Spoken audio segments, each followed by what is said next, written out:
희망부릴지 전국 재해구호 협회라는 단체가 있습니다. 산불이나 지진 또 물난리가 났을 때 피해 이재민에게 지원금이나 구호품을 전달하는 곳입니다. 언론사가 모은 성금도 관리합니다. 지난해에만 이 협회에 모인 돈이 1,300억 원이 넘습니다. 민간단체지만 이렇게 정부가 구호금을 다룰 권한을 줬기 때문에 공공기관의 성격이 있습니다. 그런데 최근 경력 직원을 뽑으면서 특정 지원자들에게 대놓고 점수를 몰아주는 식으로 채용 비리가 있었던 정황을 확인했습니다. 김현주 기자가 단독 취재했습니다. 지난해 5월 전국재해구호협회는 3개 직무의 경력직 채용 공고를 냈습니다. 그리고 서류 심사 사흘 전 열린 주요 보직자 회의. 협회 운영을 총괄하는 김정희 사무총장이 직무마다 각각 이름을 콕 집어 공개합니다. 지역본부장, 계약직 책임수석 연구원은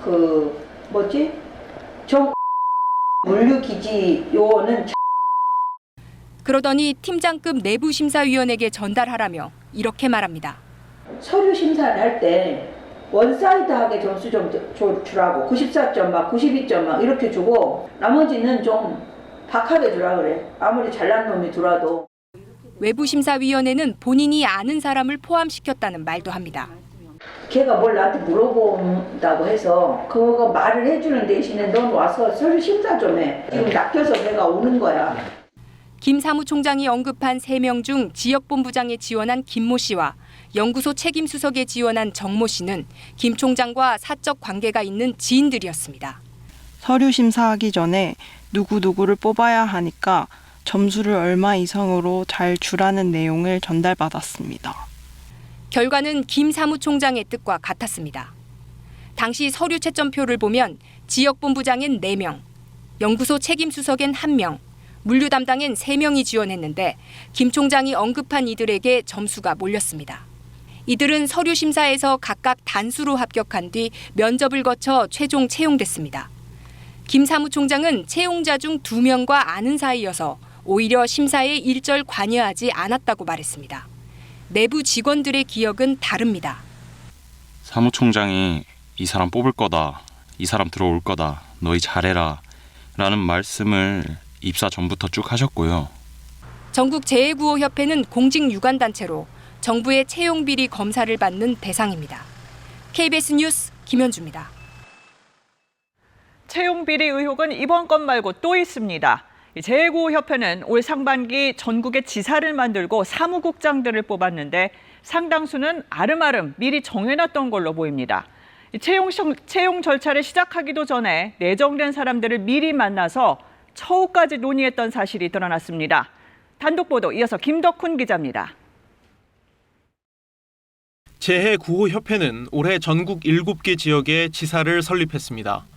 재난 발생 때 전국 어디서든 발빠르게 대응하겠다는 취지입니다. 지사마다 지사장을 두고 관리를 맡을 사무국장도 채용했습니다. 7개 지사 중 5곳 채용 공고가 파견 업체를 통해 난 시점은 지난해 12월 29일. 그런데 그보다 여들에 앞선 12월 21일 재해구호협회 사무실에서 지사 설립과 운영에 관한 회의가 열렸습니다. 참석자 9명 중 5명은 외부 인사들이었는데 협회의 당시 이모 자문위원은 이들을 사무국장이라고 지칭했습니다. 이들 중 한 명은 월급 외에 월 100만 원씩 회의비에 관해 문의하고 협회 측은 예산을 충분히 확보했다고 답합니다. 미리 사무국장으로 불린 5명은 그 이후 파견 업체를 통해 지원했고 면접을 거쳐 실제 사무국장으로 채용됐습니다.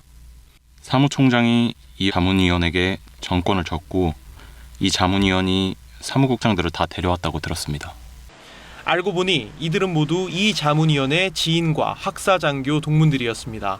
간간히 만나는 이제 모임이 있어요. 소개를 받았어요. 그 모임도 혹시 학사장교 네트워크나 이런 쪽인 걸까요? 네, 맞아요. 선물로만 사실 알았죠. 총동문 회장을 하셨으니까.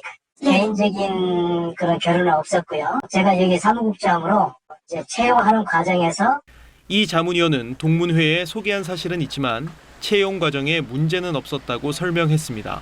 실무자들이 필요하다고 하니 제가 동문회장한테 학사장교들도 지원을 하는 게 어떻겠냐. 그걸 한참 전에 얘기했던 거고요. 재해구호협회는 해당 회의에 대해 사무국장직에 응할 가능성이 높은 인사들이어서 설명회를 진행했던 것일 뿐 사전에 내정했던 건 아니라고 해명했습니다.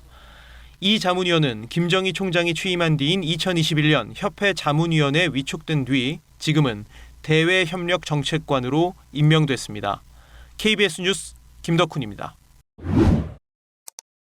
재난으로 피해본 사람들에게 국민 성금으로 구호품을 전하는 전국재해구호협회의 채용비리 의혹 어제 단독으로 전해드렸습니다. 경력 직원이나 전국지사의 사무국장을 뽑을 때 미리 합격자를 정해놓고 끼워 맞췄다는 내용입니다.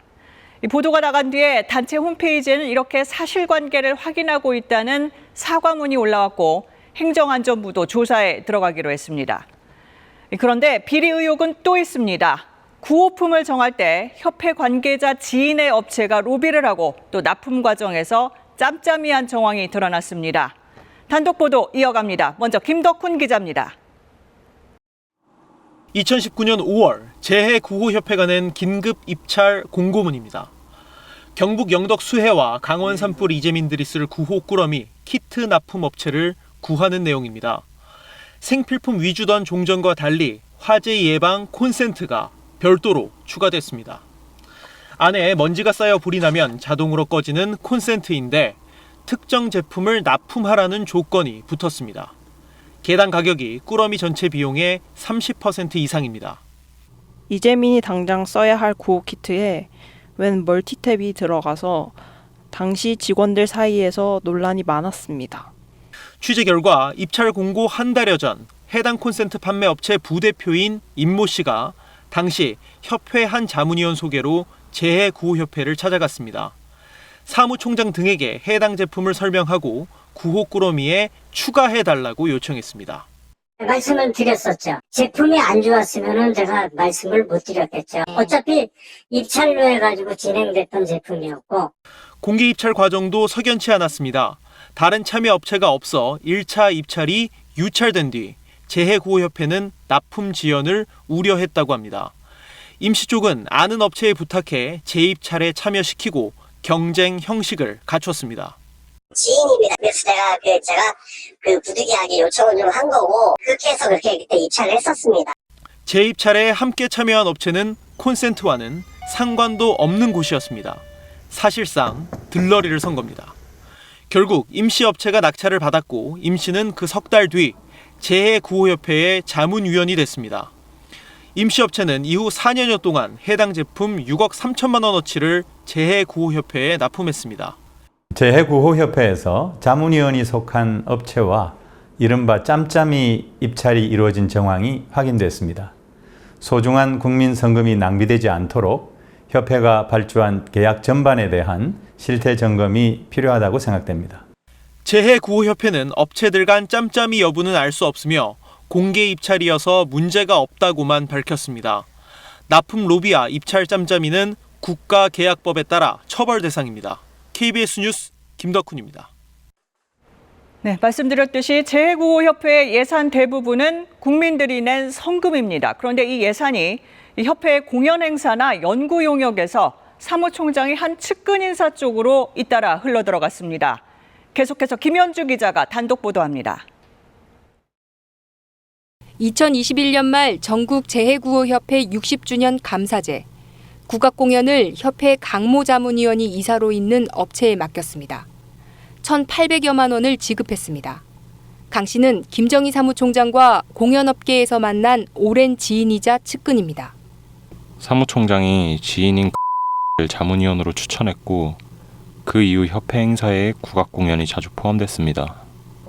김정희 사무총장은 자문위원 강 씨를 지난해 8월 대외협력정책관으로 임명하고 다음 날 직원들에게 이렇게 말합니다. 그 코로나로 망해서 다시 신용 분량이 떨어진 거야. 다시 공연을 해서 몇천의 수익을 내서 할 때까지만 봐주면 되는 거야. 재기할 수 있도록. 지난해 4월 내부 회의에선 이런 말까지 합니다. 한테 100만 원을 못 주겠냐? 내가 안 주려고 안 준 거지 못 줘서 안 주는 건 아니야. 방법 잘 찾아서 하고. 그 다음 달 협회는 강 씨가 소속된 그 공연업체에 1,650만 원짜리 자문 용역을 맡깁니다. 재해구호법 개정안 관련 내용이었습니다. 제가 또 좀 아는 학식 있으신 분들한테 물어보고 해서 했어요. 직접 쓰셨으면 그 내용을 아실 거 아니에요. 다 기억하시면 못하죠. 제가 전화를 드리던지 할게요. 김 사무총장은 나중에 그 보고서에 대해 이렇게 말합니다. 글 쓰는 사람은 아니어서 나도 메도 썼고 피해는 내가 좀 거기 호텔에 가가지고 좀 손 보다 보니까 재해구호협회가 지난 2월 한 업체와 맺은 동향보고서 작성 계약에도 강 씨가 등장합니다. 강 씨가 지인을 내세워 해당 업체를 만든 뒤 협회에 소개해주는 방식으로 계약한 겁니다. 거기 소개해 주신 거 인정하시는 거예요? 협회는 이 업체에 넉 달 동안 매달 380만 원씩 지급했습니다. 재해구호협회가 강 씨와 관련해 집행한 공연과 용역은 모두 사무총장이 전결 처리할 수 있는 2천만 원 미만 규모였습니다. 집행할 기관들을 선정하는데 만약에 그가 검증이 되지 않은 상태로 일을 하게 되면 기부 문화에도 사실은 좋지 않은 영향을 미칠 수 있습니다. 김 사무총장은 특혜 사실은 부인하면서도 용역 등을 계약할 때 잘 살피지 못한 점은 인정한다고 밝혔습니다. KBS 뉴스 김현주입니다. 네, 희망부릴지 전국 재해구호협회의 여러 가지 비리 의혹 연속 보도하고 있습니다. 오늘은 협회가 예산을 함부로 쓴 사례 하나 더 고발합니다. 친분이 있는 언론 매체는 광고를 줘가면서 관리하고 비판 기사를 쓴 언론사에는 막무가내로 소송을 걸어 1억 원 넘게 날렸습니다. 탐사보도부 김덕훈 기자가 단독 보도합니다. 2020년 6월과 7월 일부 언론에 재해구호협회 김정희 사무총장에 대한 비판 기사가 실렸습니다. 부당한 업무 지시와 폭언에 관한 내부 고발 내용입니다. 얼마 뒤 한 인터넷 매체는 도리어 그 고발인을 비판하며 김 사무총장을 두둔하는 보도를 내놓습니다. 작성자는 존재하지도 않는 이름의 기자였습니다. 이 기사에 대해서 제가 책임을 질게요. 이 기사를 편집인님께서 쓰신 거라고 네. 인정하신 거예요? 네, 150%. 이거 내가 썼어요. 편집인이 썼다는 이 기사는 취재 결과 김정희 사무총장 측 요청으로 작성된 맞춤형 기사였습니다. 언론인인 김 사무총장의 남편이 협회 직원들을 따로 취재한 내용을 해당 매체에 전달했습니다. 편집인 김 씨는 김 사무총장의 언론계 후배이자 채용 비리 의혹이 제기된 협회 현 간부의 친누나입니다. 김 사무총장 취임 이후 재해구호협회는 이 매체에 광고비 3천여만 원을 집행했습니다. 이 외에도 몇몇 언론 매체에 광고를 줘가며 협회에 대한 비판을 무마하는 여론 조성을 꾀했습니다. 그러니까 온라인 매체다가 이런저런 사연이 있어서 이렇게 주고 있어 광고를. 우리가 죽었을 때 살려준 매체들한테 돈이 가는 거야. 김 사무총장 전에는 없던 일입니다. 정말 아껴 썼던 돈입니다. 그동안 언론사의 결산 공고 말고는 저런 광고비가 나갈 일이 없었어요. 비판 보도 언론에는 정반대로 대응했습니다. 소송을 제기하고 실익이 없음이 뻔한 상황에서도 강행했습니다. 1심 패소 후 전망이 어둡다는 얘기가 나왔고 법무법인 의견도 그랬지만 소송을 강행했습니다. 김 사무총장은 소송에 대해 이렇게 말합니다. 돈을 얼마든지 써서라도 법무소송 끝까지 갖고 가서 다리 뻗고 못 자게 해준다. 아주 불편하게 해준다. 3년간 제기한 5건의 소송, 2심까지 모두 패소했습니다. 소송비 1억 300만 원은 모두 국민 성금이었습니다. 김 사무총장은 광고 집행은 협회 홍보를 위한 것이었고 소송 강행은 협회의 이미지나 투명성을 위해 회장이 결정한 사안이라고 답했습니다. KBS 뉴스 김덕훈입니다. 전국 재해구호협회는 이틀 전 KBS가 채용 비리 의혹을 보도한 직후 홈페이지에 사과문을 올렸습니다. 의혹의 핵심인 김정희 사무총장은 현재 출근하지 않고 있다는데 탐사보도부 김현주 기자와 조금 더 들여다보겠습니다. 김 기자, 감시받지 않은 국민성금 이런 얘기가 나옵니다. 먼저 행정안전부도 조사하겠다고 나섰어요. 네, 그렇습니다. 행안부가 다음 달 예비검사 후에 현장 검사를 진행할 예정인데요. 저희가 보도한 채용 비리 의혹 그리고 지인 특혜 의혹 등을 중심으로 검사가 이루어질 것으로 보입니다. 그런데 이 사무검사를 하면 사실관계를 제대로 밝힐 수 있는지가 궁금합니다. 먼저 협회에 대해 좀 설명을 드리자면요. 네. 저희가 홍수나 태풍, 지진이 발생했을 때 국민들이 성금을 내시면 어디에 내셨든 간에 이 재해구호협회로 모입니다. 이 재해구호법상 자연재난 성금인 의원금은 그 재해구호협회에서 관리하도록 정해놨기 때문인데요. 네. 그런데 이 현행법은 의원금을 관리할 권한 외에는 이 민법상 사당법인에 대한 규정을 따르도록 했습니다. 협회가 우리는 민간단체다라고 주장하는 근거입니다. 또 국고보조금도 받지 않고 있기 때문에 관련 부처인 행안부로서는 낮은 수위의 사무검사만 진행할 뿐 감사를 진행할 권한이 없습니다. 네. 담당자를 직접 불러 조사할 수도 없고 오로지 협회가 제공하는 자료에 의존해야 하는 상황입니다. 그럼 당사자인 이 재해구호협회가 협조를 안 하면 사무검사에서 기대할 게 없다는 얘기인가요? 네, 과거에도 그랬다고 합니다. 네. 저희 취재에 응한 협회 직원들은 예전 사무검사에서 그 일부러 글자를 자꾸 빽빽하게 인쇄를 해서 사무검사 마감 직전에 행안부 공무원들에게 보여줬다고 합니다. 그러고서는 마감 시간이 다 됐다고 하면서 서류를 다 보기도 전에 회수해 갔다고 하고요. 그래서 사실상 필요한 건 사무검사가 아니라 수사다 이렇게 말하는 분도 있었습니다. 수사. 그러면 국회가 견제할 수는 없습니까? 국정감사는 어떨까요? 협회는 국회의 자료 요구에도 제대로 응하지 않았습니다. 네. 순수 민간단체라고 하면서 자료 제출을 거부했다고 하는데요. 보시는 것처럼 자료 요구를 꼼꼼히 한 의원실과 담당 보좌진을 응징하는 방안을 공식 회의까지 열어 논의했습니다. 이런 상황이면 꼼꼼히 관리하고 검사할 법안이 필요한 것 아닙니까? 네, 2021년 한정혜 의원이 재해구호협회에 대한 관리 감독을 강화하는 개정안을 발의했습니다. 하지만 2년이 지나도록 상임위 논의조차 진행이 되지 않은 상황입니다. 네. 국민들의 성금이 필요한 곳에 제대로 쓰일 수 있도록 서둘러 보완이 필요하다고 생각됩니다. 네, 국민들은 정성껏 성금 내는데 이 부분 계속 추적해서 취재해야겠습니다. 네. 잘 들었습니다.